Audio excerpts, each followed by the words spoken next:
अस्सलाम वालेकुम प्यारे दोस्तों। आज का ये दिलचस्प इस्लामी वाक़या एक बूढ़े लकड़हारे और इसमें आज़म के बारे में है।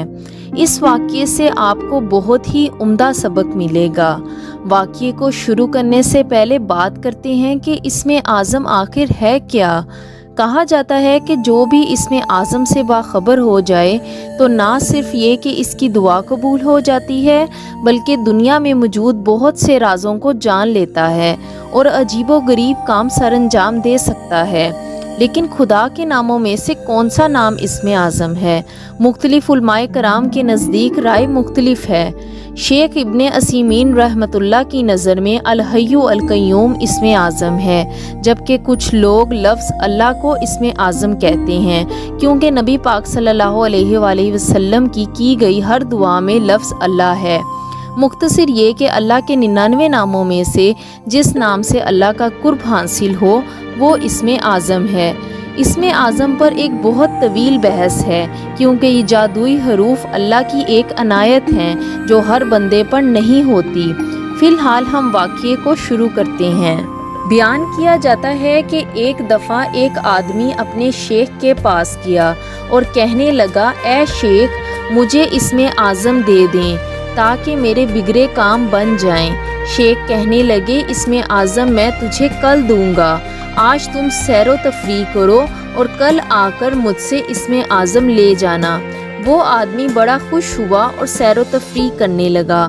सैरो तफरी के दौरान उसका गुज़र जंगल से हुआ तो उसने देखा कि एक बूढ़ा लकड़हारा लकड़ियाँ काट कर अपनी कमर पर लाद कर ला रहा है। इसके दिल में आया कि शायद मैं इसकी कोई मदद कर सकूं। इतने में क्या देखता है कि शहर के कोतवाल का वहां से गुजर हुआ। कोतवाल ने बूढ़े लकड़हारे से कहा, बाबा ये लकड़ियां हमारे घर पहुंचा दो। बाबा ने कहा, बरखुरदार, मैं इसकी कीमत लूँगा। कोतवाल ने कहा, मैं एक कोतवाल हूँ और कोतवाल पैसे नहीं दिया करता। बाबा ने कहा, बरखुरदार, हम पैसे लेकर ही लकड़ियां देंगे। कोतवाल ने लकड़ियां इस बूढ़े लकड़हारे से छीन लीं, इसको सजा दी और बाबा खामोश देखता रहा। वो आदमी ये सब देखता रहा और सोचता रहा कि कितने जालिम लोग हैं। वो अपने शेख के पास गया। शेख ने इससे कहा कि ए शख्स, तुमने क्या देखा? सुबह तुझे इसमें आज़म भी देना है। वो शख्स कहने लगा, ए शेख, मैंने एक अजीबो गरीब वाक़या देखा। एक बूढ़े आदमी को ताकतवर इंसान ने मारा, लकड़ियां भी इससे छीन लीं और पैसे भी ना दिए। ए शेख, ये बहुत जुल्म की बात है। शेख ने कहा, ए शख्स, अगर तुम्हारे पास इसमें आज़म होता तो तू क्या करता? इस आदमी ने कहा, ए शेख, कम अज़ कम मैं ये जुल्म ना होने देता। इस पर शेख ने कहका लगाया और कहा, ए शख्स, मुझे इसमें आज़म इस बूढ़े लकड़हारे से ही मिला है और वो मेरा पीर है। इस पर आदमी ने हैरान होकर कहा, तो वो बूढ़ा आपको इसमें आज़म देता है और ख़ुद इतनी मुश्किलात बर्दाश्त करता है, यहाँ तक कि इसने मार भी खा ली, मगर इसमें आज़म इस्तेमाल नहीं किया।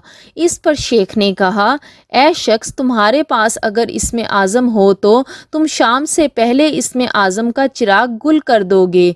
ए शख्स, इसमें आज़म जिनके पास होता है, इनके पास ज़र्फ़ होता है, जिनकी दुआएं मंजूर होती हैं और वो बार बार दुआएं नहीं करते, और जब दुआ करते हैं तो ज़माने बदल जाते हैं। मेरे भाइयों और बहनों, कुव्वत बर्दाश्त अल्लाह की तरफ से इंसान के लिए एक बहुत बड़ी नेमत है। मेरे आका सल्लल्लाहु अलैहि वसल्लम पर ताइफ में पत्थर बरसाए गए, मगर आप सल्लल्लाहु अलैहि वसल्लम ने इन लोगों के लिए कोई बद्दुआ नहीं की, बल्कि फरमाया कि ए अल्लाह, इनको हदायत दे। कुव्वत बर्दाश्त जिन लोगों के पास हो, वो लोग इस दुनिया में कभी नाकाम नहीं होते, बल्कि हर मुश्किल वक्त में सुरखरू होते हैं और कामयाबी इनके कदम चूमती है। अल्लाह पाक हम सब को समझने और नेक अमाल करने की तौफीक अता फरमाए। आमीन।